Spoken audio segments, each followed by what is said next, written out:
大家好，欢迎来到听书学史。今天我要给大家介绍由加藤俊德教授所著的《了不起的左撇子》这本书。作者加藤教授不仅是一位专注脑科学的医生，也是左撇子研究领域的权威。他本人也是左撇子。这本书从左撇子的特性出发，全面解析了如何最大限度地发挥左撇子的潜力，可以称得上是关于左撇子的百科全书。今天视频的内容包括以下3个部分：第一，为什么会有左撇子；第二，左撇子的厉害之处；第三，如何成为最强左撇子。首先是第一部分，为什么会有左撇子？在我们的日常生活中，无论是写字、刷牙，还是使用剪刀或者修剪指甲，我们都会优先使用一只手，这就是所谓的惯用手。此外，大多数人还有惯用足，比如踢球时习惯用的那只脚。除了手和脚之外，人类还有惯用眼以及惯用耳等倾向。例如，在使用望远镜时，人们通常会习惯性地使用一只眼作为主导眼；在接电话时，大多数人也会偏向用同一侧的耳朵去听；而在进食时，有些人也会更常使用一侧的牙齿来进行咀嚼。这些惯用侧现象被认为是人类进化为直立行走之后逐渐形成的。在直立行走后，双手被解放了出来，可以执行更为复杂精细的操作。通过让左右手分工，人类可以更高效地进行多任务处理。同时，这种惯用侧现象还减轻了大脑的负担。例如，在跌倒或遭遇危险时，使用惯用手支撑可以减少多余的动作，从而提高反应的速度。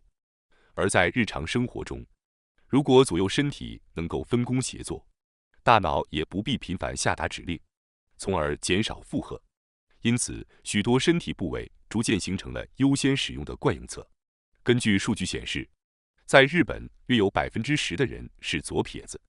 那么究竟是什么决定了我们是左撇子还是右撇子呢？关于惯用手的形成原因，科学上有多个假说。首先有一种观点认为，由于人类的心脏位于左侧，为了保护这一要害，历史上人类可能更倾向于用右手来进行战斗，因此右撇子的人较多。另外，环境假说也指出，在石器时代，右撇子已经占了多数，许多工具因此被设计成适合右手使用的形状。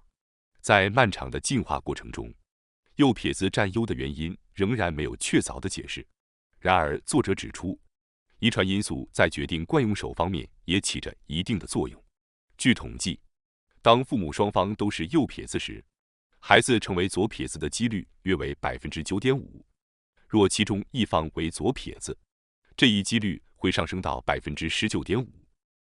而父母双方均为左撇子时，孩子为左撇子的几率则达到26.1%。虽然至今没有找到直接决定惯用手的基因，但研究表明，左撇子似乎拥有特定的基因群。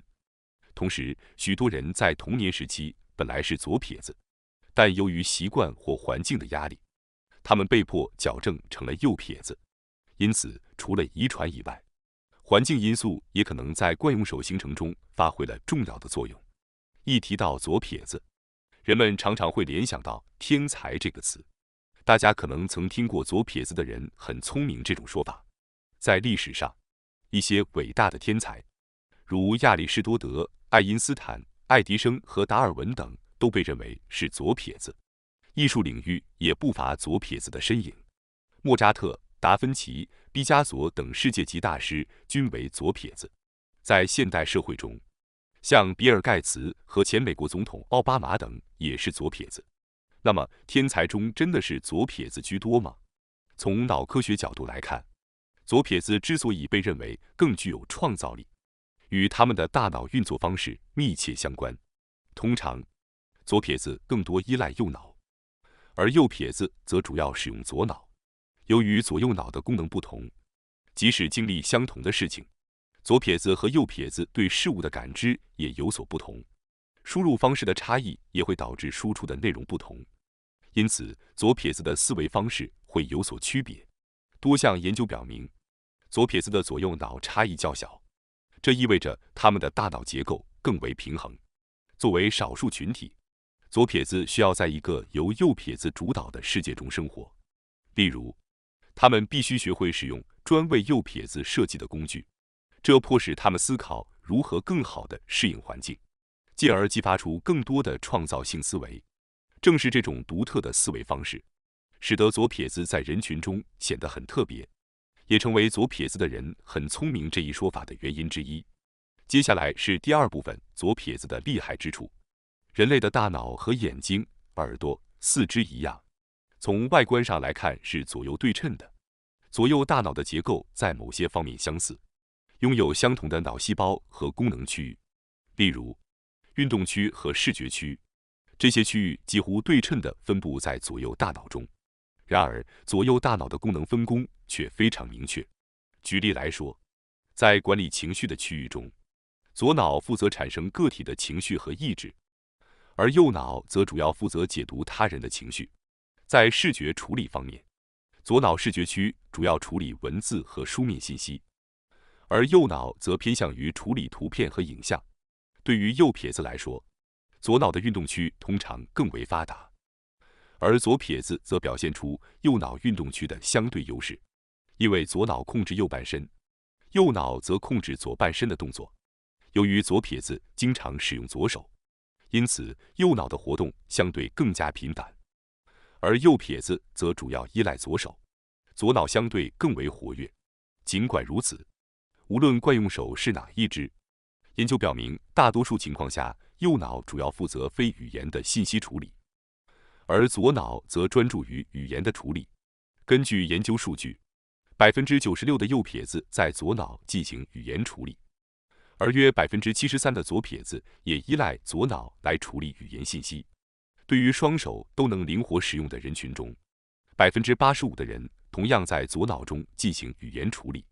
对于右撇子而言，在使用右手进行书写时，右脑的运动区和左脑的语言区共同协作，形成一个高度整合的神经网络。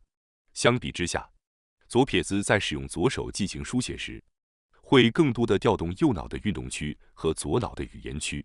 这样，左撇子的大脑需要同时激活左右脑的多个区域来完成书写任务，而右撇子则主要通过右手来刺激左脑。这种独特的思维方式使得左撇子在将图像转化为语言表达时，大脑信号的传递路径比右撇子更为曲折。因此，左撇子在日常生活中可能会感到在语言沟通上存在某些不适，这也许是由于大脑结构上的特殊性所致。此外，右撇子和左撇子儿童的左脑发育可能存在时间上的差异。右撇子通过频繁使用右手来刺激左脑，促进了左脑的主导地位。然而，左撇子在最初阶段由于右脑占优，可能面临较大的挑战，导致在早期语言能力的运用上略显迟缓。不过，家长们不必过于担心，尽管社会普遍重视孩子的早期语言发展，但过早过度依赖左脑的发育，可能会抑制右脑的成长。事实上，许多左撇子在书写时会同时使用左右脑，这意味着他们的大脑在发育的关键时期不仅在强化左脑，还在锻炼右脑。换句话说，左撇子在无形中促进了左右脑的平衡发展。从小就开始激活右脑的左撇子，可能在左脑的成长上稍显缓慢，但他们应当为自己的大脑结构感到自信，因为他们比右撇子拥有更广泛的脑区。在一个右撇子主导的社会中，许多人往往不太关注惯用手的差异，而左撇子则需要时刻留意双手的协调。研究显示，左撇子由于常常需要关注两只手的协调性，这一习惯反过来促进了大脑的激活，就像在锻炼肌肉时有意识地激活特定肌群。左撇子在意识到自己使用哪只手的同时，不仅能够激活运动区，还能刺激其他相邻的感知区。这种无形的神经激活过程，实际上有助于他们的大脑保持活跃并不断发展。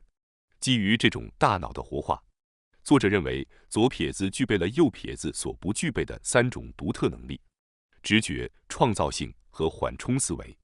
接下来，我们将详细探讨一下这3种能力。首先是第一种能力，直觉。左撇子的独特大脑运作方式赋予了他们卓越的直觉能力。作者认为，直觉是一种从大量信息中迅速、精准地提取最相关数据的能力。右脑主要负责识别物体的形状、颜色、声音等特征，与感官紧密相关；而左脑则主要负责语言、计算及逻辑分析。换句话说，右脑就像一个庞大的无意识数据存储库，积累了大量非语言信息。由于左撇子常用左手激活右脑，他们能够从这庞大的信息库中快速找到最佳答案，因此在直觉判断上表现得更加出色。接下来是第2种能力，创造性。正如之前所提，左撇子和右撇子的脑部网络结构不同，这使得他们自然拥有不同的个性。由于他们使用的是与右撇子不同的神经回路，即便是普通的表现，在外人眼中也往往显得独具创意。最主要的差异在于，右撇子倾向于通过语言输入信息，而左撇子则更多依赖视觉来捕捉信息，并通过图像的方式进行记忆。左脑负责语言处理，通常按逻辑逐步进行，而右脑则像相机一样，瞬间捕捉并保存整体画面，就像计算机或手机存储文本信息需要的空间较小，但存储图像或视频的数据量十分庞大一样。左撇子的脑部也更倾向于以图像存储信息，因此他们的大脑拥有更多的选择，能产生不拘一格的创新思维。接下来是第3种能力，缓冲思维。这一能力通过连接左右脑的胼胝体来回传递信号，频繁激活左右脑之间的相互联系。一般而言，右撇子主要依赖的是左脑，而右脑则常常处于休眠的状态。然而，如前所述，左撇子通常会更均衡地使用左右脑。由于左撇子需要适应以右手为主的社会环境，他们不仅使用左手，右手的使用也相对较多，因此左右手会频繁地去刺激左右脑。许多左撇子在日常生活中，像打开瓶盖、使用螺丝刀、关闭燃气阀门时，都会选择使用右手，甚至有不少人习惯用右手来操作手机，但用左手去投球。与此相比，右撇子在执行大多数任务时却极少使用左手，而左撇子则常常需要同时运用左右手，这使得他们的大脑胼胝体区域得到了更频繁的刺激，促进了左右脑的协调与激活。通过左右脑之间的缓冲连接，左撇子的大脑活动范围得以扩展，进而带来了出色的直觉力和独特的创造力。这种大脑的灵活运作，使得左撇子在人际交往、创造性思维和解决问题时，往往能够展示出与众不同的优势。接下来是第3部分，如何成为最强左撇子。尽管我们生活在一个以右手为主导的社会，左撇子依然能够很好地适应环境。如果能够进一步发掘并充分利用左撇子的潜力，就能成为最强的左撇子。在这一部分，我将介绍6种有效的方法，来帮助左撇子发挥其特长，成为最强的左撇子。首先是第1个方法，积极使用右手。训练左脑的一个最佳的方法就是积极使用右手。正如第2部分所述，右手的使用能够刺激左脑。此外，右手的使用还能够帮助左撇子培养对比思维的习惯。当左撇子使用右手时，可以对比左右手的能力，进而加深对思维的分析和理解。通过习惯性的对比左右手的操作能力，逐步养成基于事实和证据进行思考的习惯，从而能够在各种情境中做出更准确的判断。关键在于，左撇子要将自己的左右手进行对比，而不是与他人的右手做比较。将自己的右手能力与职业棒球选手的打击力做对比，可能会引发不必要的挫败感。